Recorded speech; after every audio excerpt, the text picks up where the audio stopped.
Hello and welcome to our event, The Modern Network for a Future-Ready Business. I'm Tom Gillis and I'm the General Manager for Networking and Security here at VMware.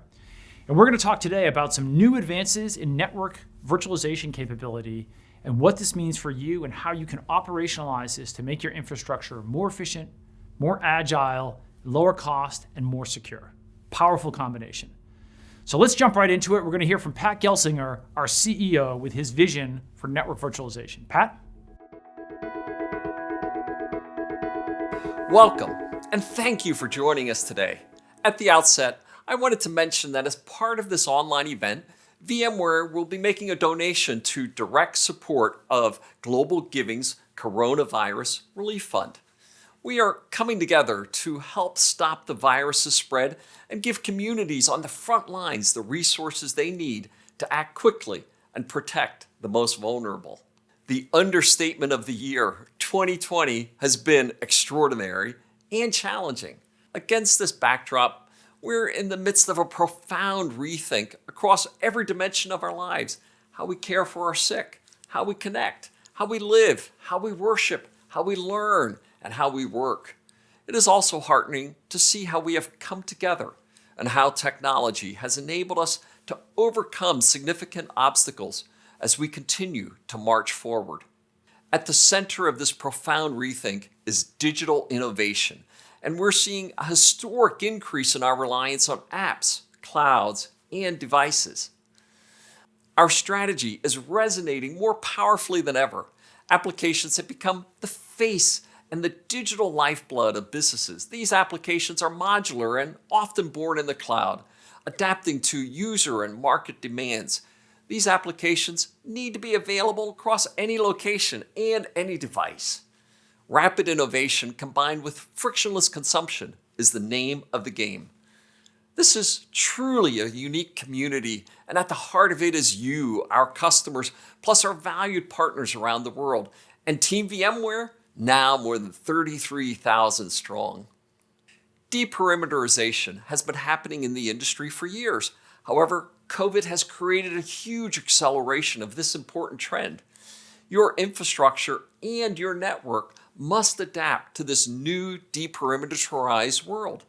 VMware is leading this charge with what we call the modern network, a networking and security solution that leverages the power of software to simplify operations, improve the end user experience, and at the same time, deliver even better security than what we were able to do before with hardware-centric security appliances.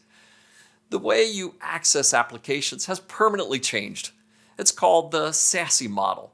Rather than backhauling traffic to meet the security services, we put the security services wherever you are, at home, at work, or on the move. It's the right answer for today's work from anywhere world. The way you run applications has permanently changed. As we deperimeterize the old world of a hard exterior and soft interior, at VMware we believe in zero trust, which means we make the assumption that somehow, some way, somebody is going to get in and find their way into your infrastructure. But with modern networking tools from VMware powering your data center, attackers may find a way in, but they will not be able to stay in very long. These tools run on every cloud you care about, private, public, and hybrid, for consistent connectivity and controls in a multi-cloud world. The modern network establishes both, and in this new world, appliances are no longer relevant. We do all of this in software, and because this is so powerful, the market has really reacted positively. We must be doing something right. Our networking business has more than doubled in the last 3 years. And at greater than 20% year-on-year growth rate, we are growing faster than the 3 largest hardware appliance vendors combined. The cloud has killed the appliance, and COVID has accelerated it. Given the time we are living in, this change is no longer optional. It's an imperative for every single business. Our strategy in a nutshell: we deliver the digital foundation for an unpredictable world. This is what we are doing for our customers. I am very excited to introduce you to our Chief Operating Officer, Rajiv Ramaswamy, who will describe the modern network in more detail. Thank you so very much. Thank you, Pat. I'm Rajiv Ramaswamy, COO at VMware. When we speak to our customers and ask them what problem we're solving for them, it's always the same thing. Our customers want to enable their employees to access their apps wherever they are. They want to bring the public cloud principles to their private cloud. And it's not just about launching a VM. It's about launching a full workload. That means configuring the network, implementing security policy, the load balance of scaling, and more. These solutions all have APIs, but it's still difficult to automate. And the reason it's difficult is that the APIs are at a primitive level. We all know that partial automation means a ticket, and tickets take time. And I know this because I run software development for the 6th largest software company in the world. What our developers need from infrastructure is agility and automation. When they launch a workload, they want it to work and not have to open tickets and wait for weeks. With over 2 million containers and well over 1 million VMs set up and taken down every week, automation is key for us.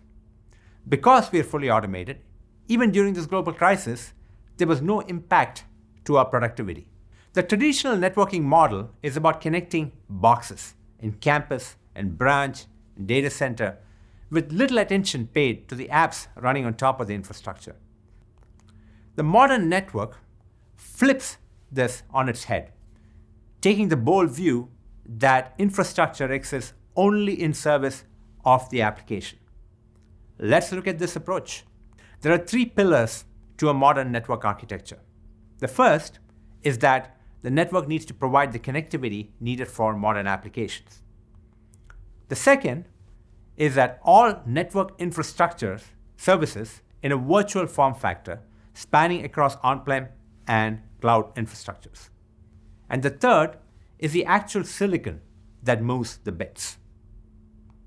And as always, we need security across all of these. Done right, that delivers agility and saves money. Let's dive into the first pillar, modern apps connectivity services. What we really want here is the ability to specify parameters for the user device to app experience. Think of it as sliders that you set, and the infrastructure underneath adjusts to support and enforce those objectives. And one of those objectives is security. Let's look at security in the context of a distributed workforce. In the old world, if you had an employee in Sao Paulo working from home and doing a Zoom call, that traffic would get backhauled all the way to a data center DMZ in New Jersey. And that's because all the boxes that did security were located there. And then onwards to Zoom running in the public cloud.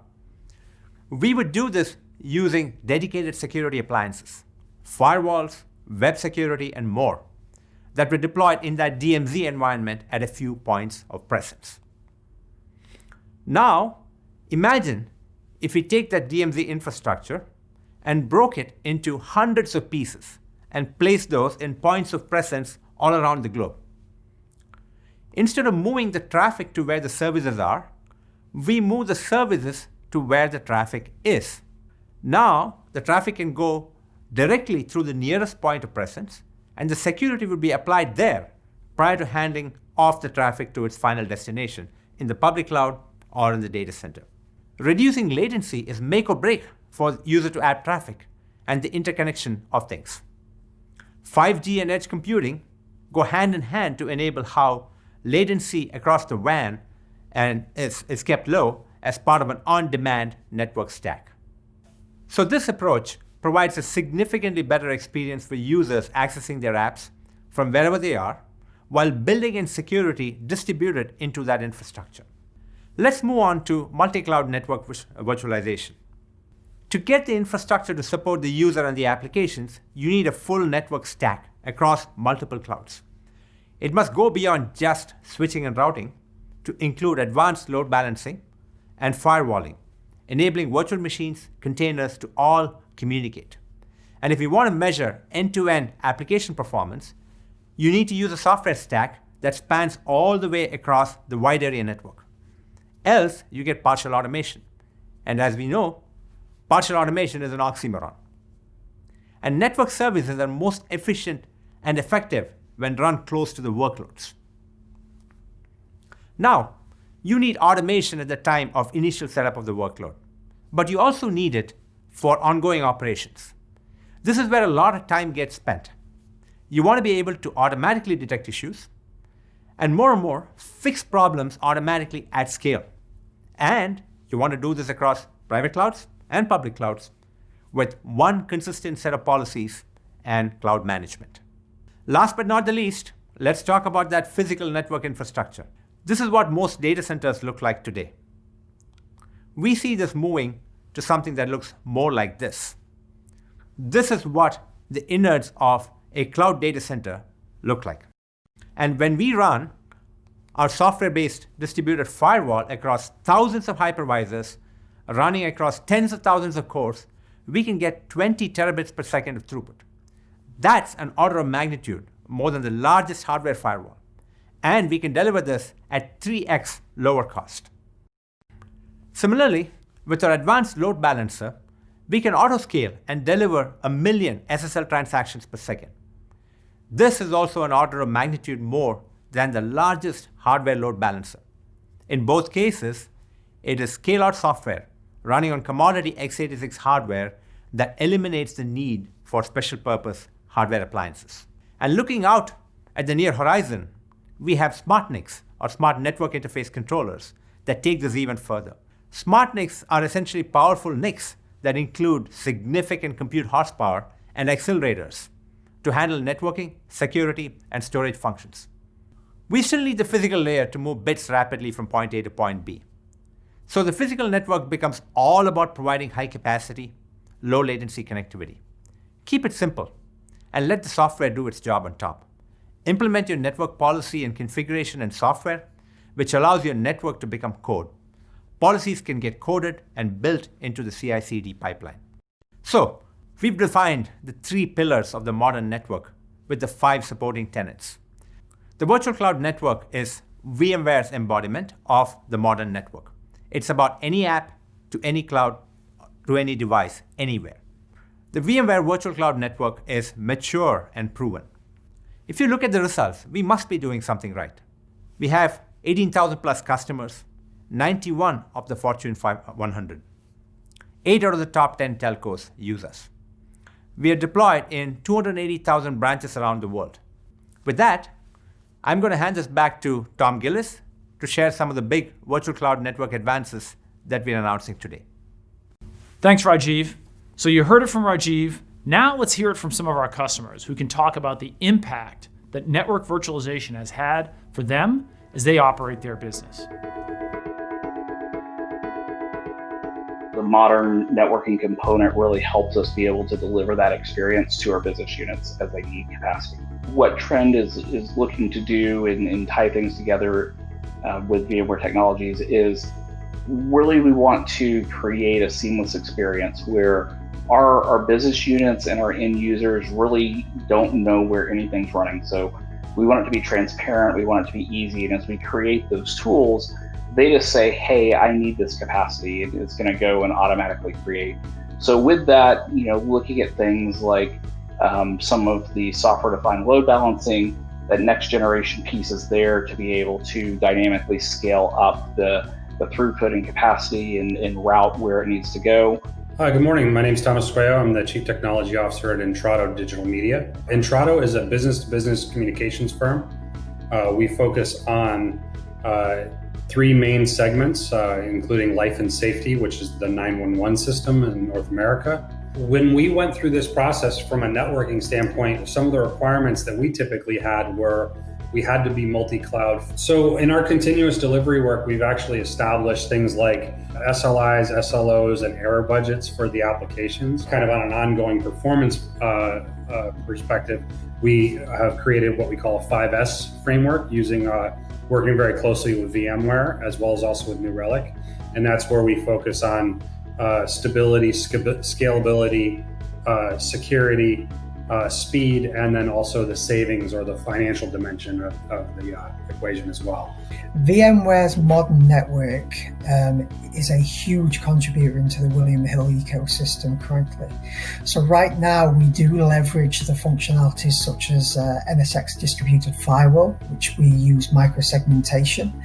And that's all integrated into our own private cloud platform, which we call William Hill Cloud. It's all driven automatically using VMware APIs. And that gives us complete confidence and control that our security posture is as tight as it can be whilst deploying applications very quickly. As part of that, our developers know and understand how these policies are put together, which makes the entire deployment sequence a lot quicker and easier in the SDDC. And that's where things like NSX and different types of innovation of using those pipelines allow us to be able to then enable a consistent user experience and infrastructure experience no matter where the application goes. I think our best way to be able to help ourselves in the future, in the next 2 years, is to continually evolve with developing these types of traditional practices of agile pipeline CI/CD. We start to use more of that within our own pipelines as infrastructure engineers. As we become more experienced in using these types of pipelines and these types of development practices, with making a consistent consumption and consistent security model across multiple clouds and multiple infrastructure, hybrid cloud, and whatever you want to do, if we can be able to do those same practices, we allow our developers to innovate quicker. So for us, our main goal is to automate, and use the same practices as our developers in our infrastructure. It has changed the life approach totally 180 degree, I would say. NSX is all about software approach and absolutely service defined. The service defined firewalling gives us a benefit, many benefits like east-west trafficking too. Trust me, in earlier day scenarios, we had no other options to safeguard the VM level firewalling, but using the NSX, I'm able to do that. So with the help of NSX, definitely the security posture of our network has changed and improved a lot. And that is helping us out as engineering as a function, infrastructure as a function, as well as to my business. And obviously, once the availability has increased, it is serving to my subscribers as well. So you heard it from Rajiv and you've heard it from our customers. Now I'm going to talk about some new announcements we have that continue our progress towards our vision of the modern network. So at VMworld this year, we recently made some important announcements. One of them was about our SASE, or Secure Access Services Edge offering. And the second piece of news is we're continuing to make advancements on delivering the public cloud experience in your private cloud infrastructure.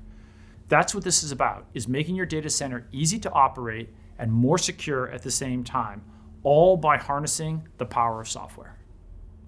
Our first piece of news is in our modern apps connectivity services. In the old model, applications were much more monolithic. There was 3 tiers to an application. In a container-based world, there could be 10, 100, maybe even 1,000 services that make up that application. The application begins to look like a network unto itself. So how do we do security in this type of world? Well, with Tanzu Service Mesh, we inject a layer 7 control point between every single one of these containers. This is a very powerful security capability because it understands the context of who's talking to who and allows us to do policy enforcement in your cloud-native applications wherever they're running, whatever cloud infrastructure you're running them upon. This also embraces a new policy model that is attribute-based. What this means is we're able to look at, it's almost like common sense, the who, what, where, when, and how. Who are you? What application are you trying to use? Where are you coming from? What's the status of your device?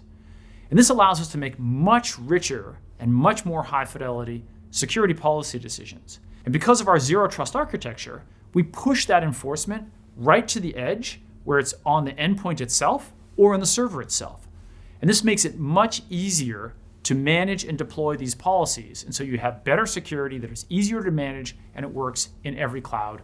We've also made integrations with our NSX Advanced Load Balancer to make it super easy for an app developer using Kubernetes to be able to launch an application and get all the load balancing services they need without ever needing to think about or touch the infrastructure. This is all driven by APIs, and you have ingress load balancing, you have web app firewall, you have GSLB, global load balancing, and DNS capabilities that are all programmatically driven, and we make it easy for the developers to launch a complete workload with all of the network services they need to support it from their Kubernetes console. And this is what's necessary in a cloud-native, agile world. Lastly, with Project Entrea, we have an open source cluster-level networking solution. This is built on the back of Open vSwitch. Open vSwitch is one of the most widely deployed open source projects in the community. Entrea leverages this unique layer 4 firewall capability of Open vSwitch and all the familiarity and reliability of the Open vSwitch community and brings it into the container world. It also acts as a 2-tier architecture with NSX. Use Entrea for your cluster level connections, make it easy for developers to deploy and get running, and then NSX can provide connectivity between clusters and from clusters to VMs. So this is a unique architecture that is designed for what we call cloud scale in this cloud native application world. Now we're going to talk about some advances in the virtualized network infrastructure. So our vision at VMware is to provide an end-to-end view of your infrastructure and your application performance.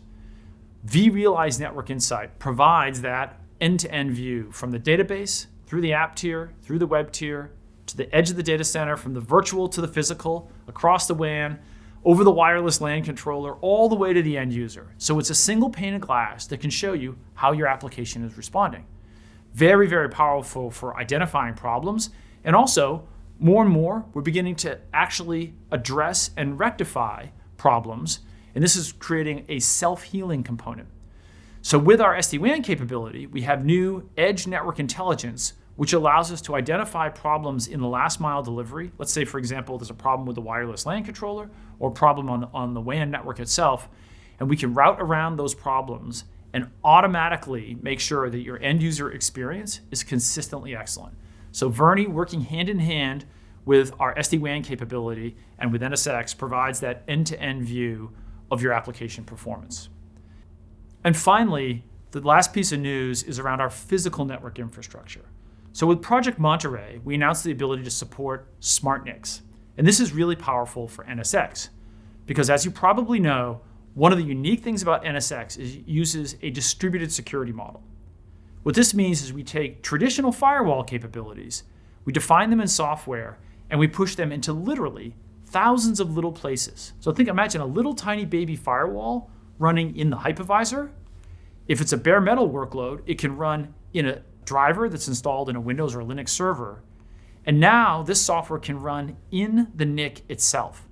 And by running in the NIC, this allows us to deal with high performance workloads such as a database that are too sensitive for virtualization, even too sensitive to put an agent into, but it's too hard to put a firewall in front of it. Now you can effectively do that by running the software in the NIC. And this creates an air gap or a separation between the host and the security element for the best possible security. The way we're able to achieve this is we're running the full suite of NSX services as well as ESX in the NIC itself. And so what we're announcing today is that we're running layer 2 and layer 3 distributed virtual switching at wire speed. We can also do layer 4 firewalling, stateful firewall inspection, also at wire speed.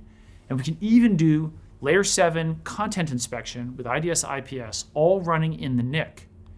And when you add ESX into the NIC, now you have the operational tools that you're familiar with vCenter.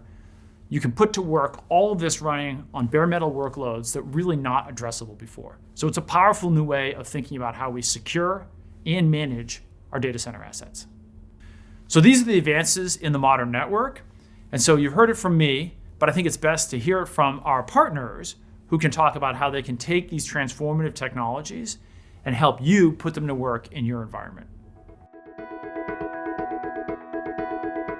I think one of the big things is that everything is about the application now. It's about the application and the application experience. And when we think about the different VMware products that we leverage as part of our SSI integrations, it really comes down to everything from that network layer, being able to abstract that from those traditional physical infrastructure components that they used to solely reside in, being able to give more control and freedom to the application owners to actually build secure network infrastructures that meet their specific needs.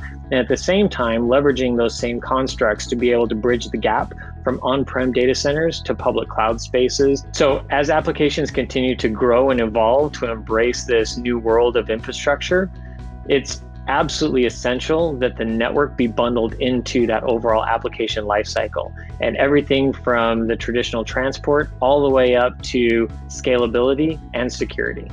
Atea is the number one IT infrastructure provider as a reseller in the Nordics. Well, when it comes to modern networks, we see a big shift. Many customers that want us to help them go into the cloud. I mean, to have a hybrid cloud solution where they have their private infrastructure jointly together with the public clouds. Thanks to our partnership with VMware, I mean, we are jointly doing this together.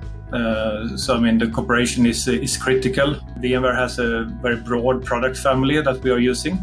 And when it comes to develop, for example, hybrid clouds, we are in need of the NSX solution that you provide so that we can seamlessly connect the private and the public clouds. My team brings new technologies and combining with VMware solution and creating a new solution to solve customers' pain point. Net1 has been doing the network integration business in Japan over 30 years.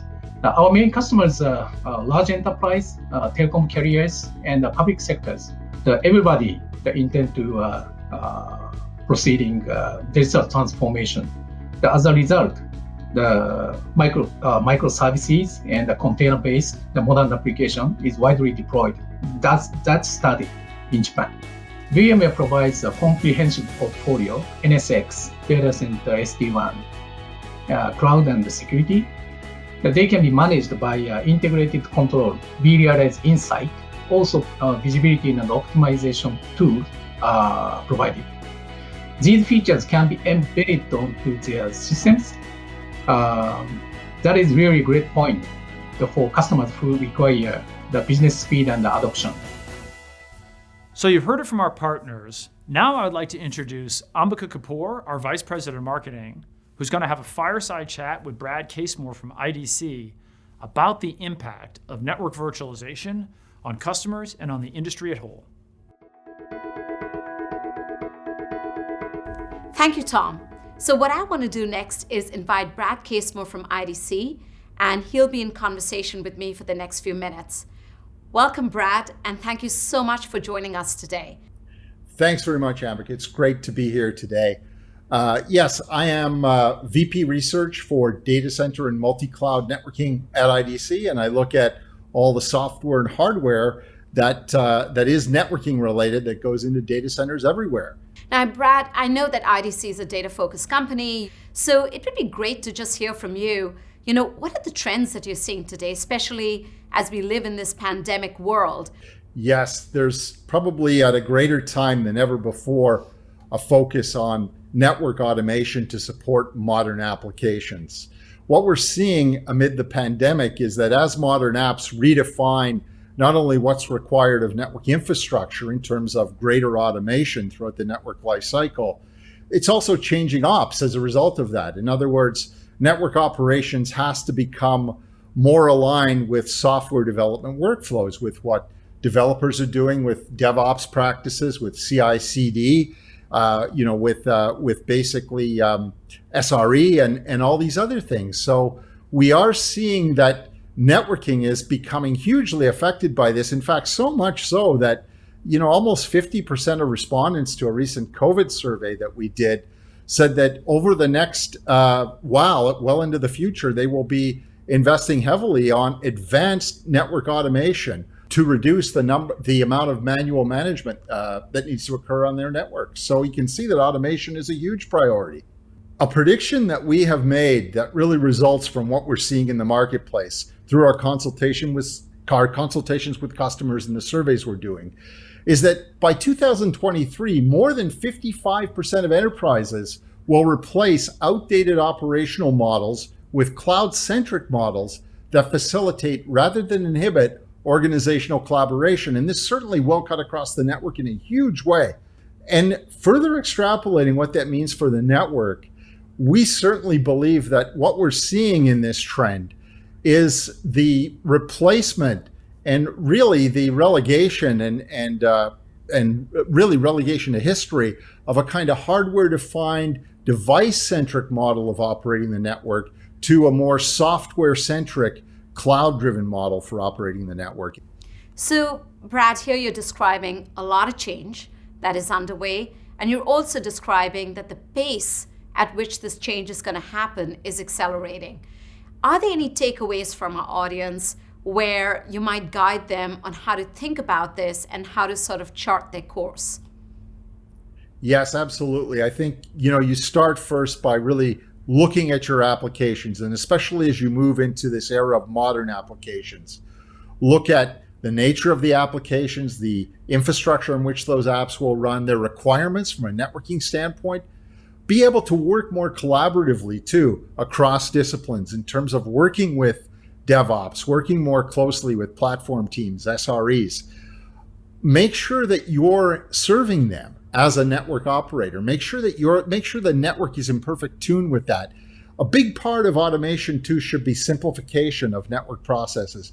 Networking has been inherently complex. We talked about the device-centric model, and I think we're moving to an era where it has to become simpler.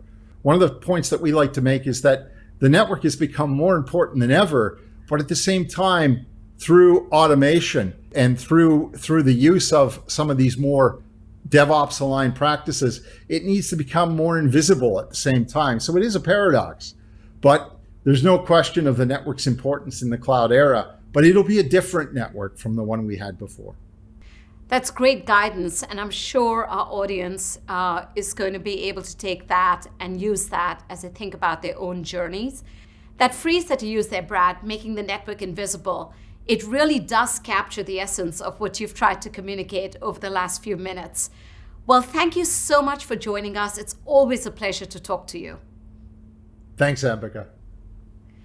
With that, I'm going to turn this over to Perry Monklus. Perry is our CTO for networking and security. Perry is going to chair a panel with a few customers and tease out some very interesting perspectives and contradictions that the modern network needs to help resolve. Thank you, and over to you, Perry. We are now going to switch gears, and we are going to get into understanding how practitioners are experiencing the network and the network transformation. I'm Perry Monklus, CTO in the Network and Security Business Unit at VMware. And today with me, I have Ken Owens, VP of Software Engineering at Mastercard, and Greg Lavender, CTO at VMware. As we discussed, the world is changing fast. We are seeing a big transformation towards public cloud and multi-cloud. We see a lot of application modernization, and we see, of course, a lot of remote working.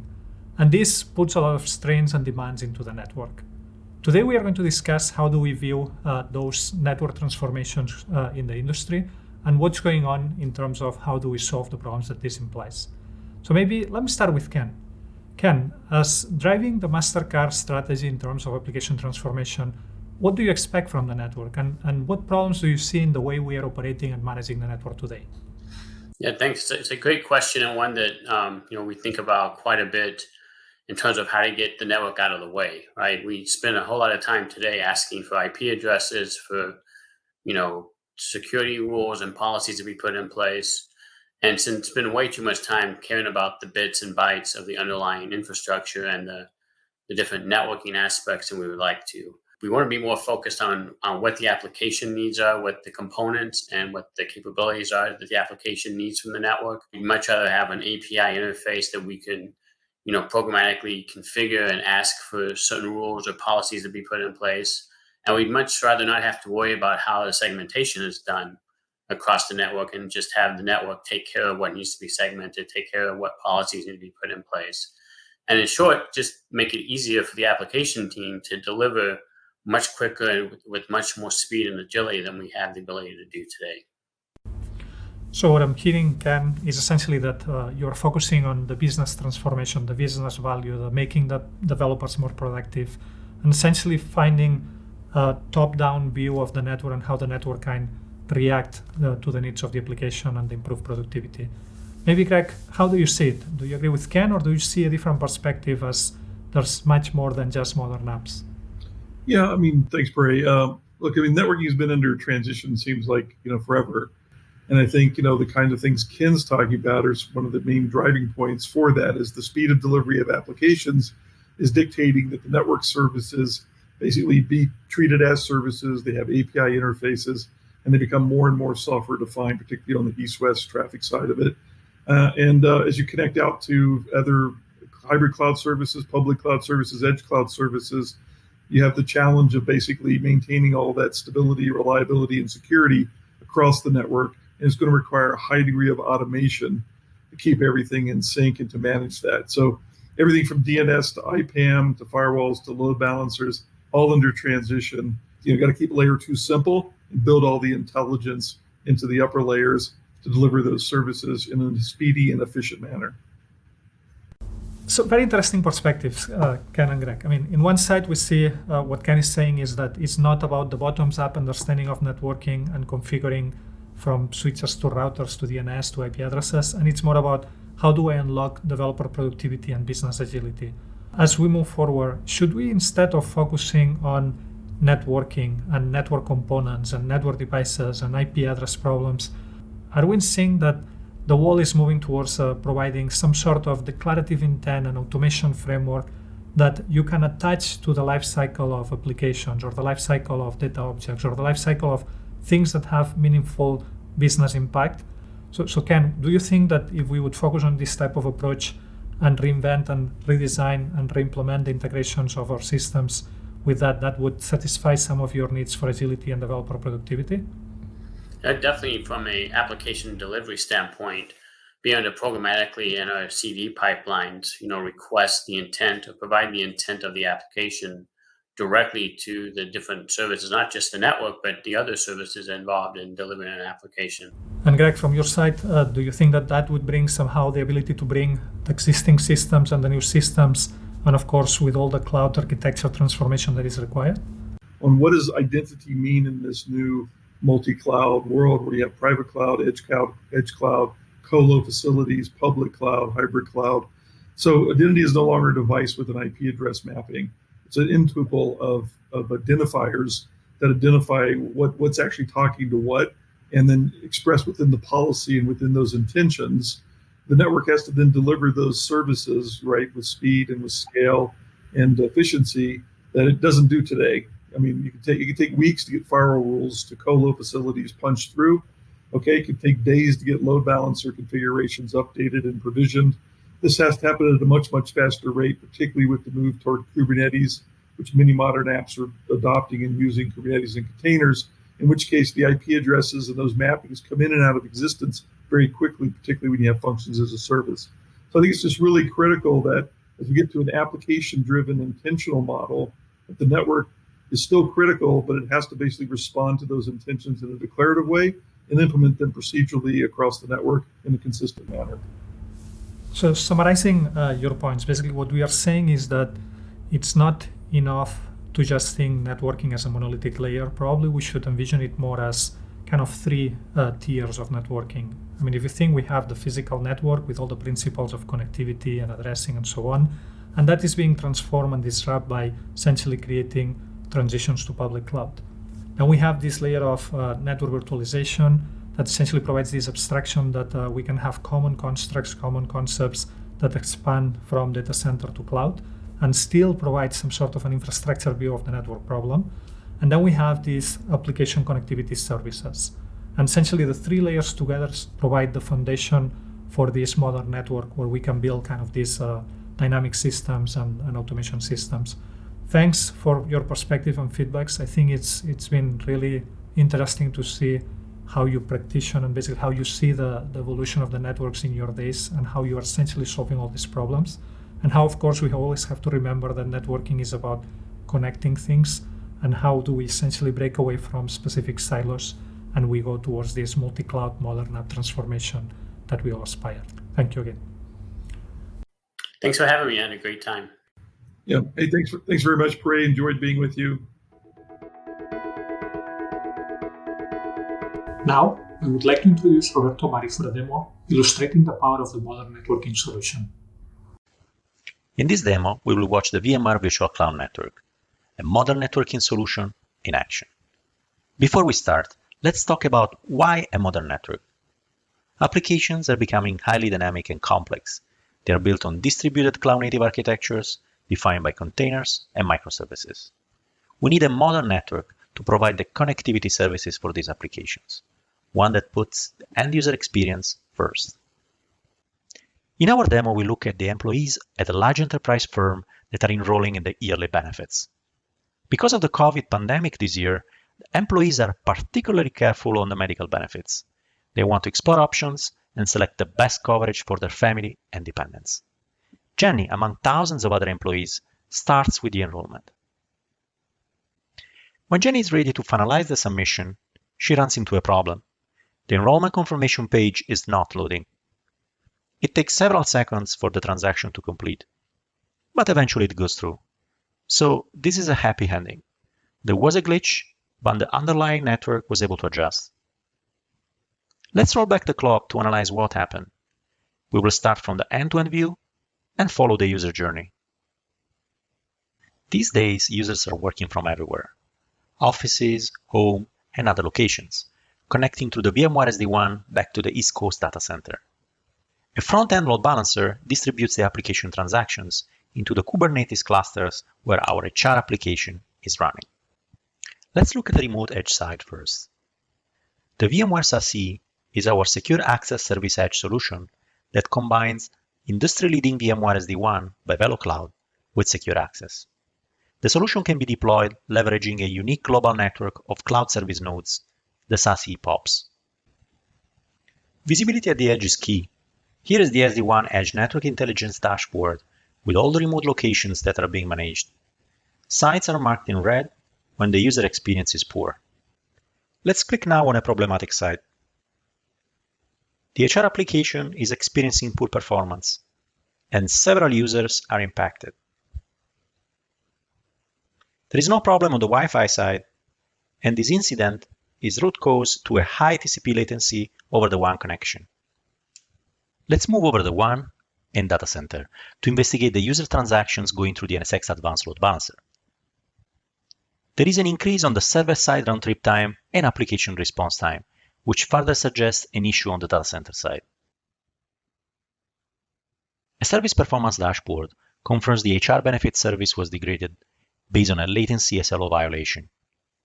A transient anomaly is observed when the P99 percentile latency crosses a critical threshold, reflecting a bad user experience. Time to get an end-to-end view. The VMware vRealize Network Insight monitors end-to-end connectivity for remote sites, data centers, and public clouds. From a single vantage point, users' activity can be tracked as they reach out from the remote locations across the SD-WAN back into the East Coast data center where the HR application is hosted. Broad visibility in this heterogeneous environment represents a key advantage. It gives the ability to pinpoint issues across the virtual and the physical layer to quickly identify the source of the problem and drill down to investigate. The automatic discovery of a performance baseline allows to detect flows with abnormal latency. This information, correlated with the flow count, shows that the service degradation occurs when a large number of employees try to access the HR application. Thankfully, the real-time application analytics can be used to automatically scale out load balancers and applications. The NSX Advanced Load Balancer controller seamlessly autoscales load balancer by bursting to the cloud and uses GSLB capabilities to balance traffic between the data center and the cloud. Since the NSX Advanced Load Balancer natively integrates with the underlying cloud or data center environment, the controller can also trigger the autoscaling of backend application servers. The Advanced Server Load Balancer configuration now shows new instances of the load balancer on-prem, in the AWS cloud, and a global server load balancer. The dynamic autoscale operates across multiple public clouds like Azure, AWS, and different on-prem geographical locations like the East Coast and the West Coast of the US, adding capacity close to the users. NSX provides connectivity and consistent security for all the applications in this heterogeneous domain. The newly created clusters are now part of a single global namespace which defines the application boundaries. The resources and the workloads that make up the application are distributed across all the data center locations, AWS and Azure.